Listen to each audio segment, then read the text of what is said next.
Okay, so this is in review of November the 16th, and I like to view these as paintings, so I do.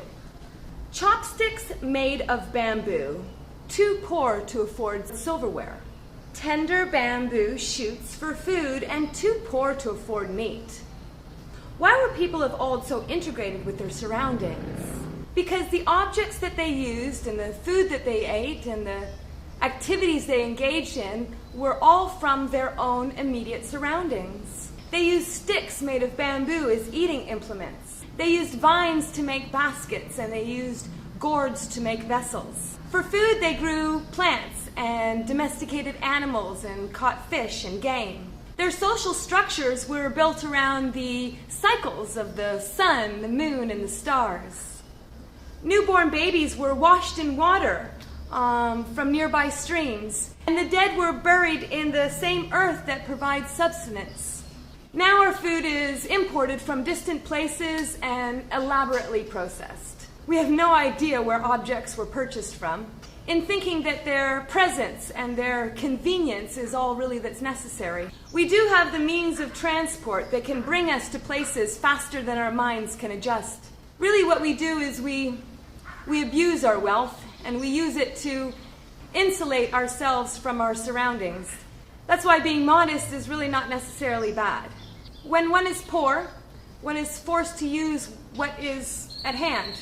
It really is nature that brings these things. The closer we can be with Earth and with nature, the more integrated with life we can be. We have no choice. Our every action keeps us synchronized with the movement of nature. So that was the first half of November 16th, and this is the second half. Ocean inside a skull cap, seeking the universal code inside letters. The mind is like a flower on icy water, an eye within the petal. The intellect is one of the thorniest problems for the spiritual aspirant. The intellect is one of the thorniest problems for the spiritual. Indeed, it is essential, but one cannot allow it to totally remain dominant. The intellect must be fully developed before it can reach a point of neutrality. Unless this is done, there will be a block, and in turn, there will be no ultimate spiritual success. Scholarship is thus an important first step. Education is a means of gaining access to the conventional world, of satisfying our curiosity and avoiding those superstitious tendencies.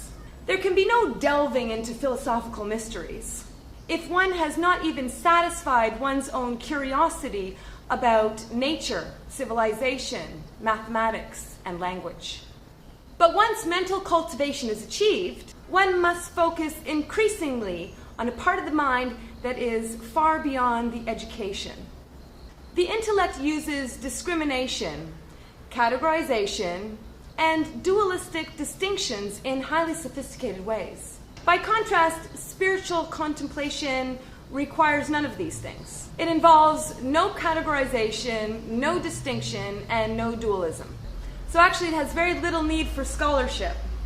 It is a pure action, and it requires the totality of our inner being. It needs pure involvement and not merely study. The proper use of the intellect is to give it free play, to develop it into an extraordinary degree, and yet to leave it behind when spiritual action is required.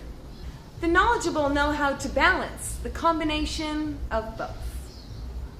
See you next time. Bye.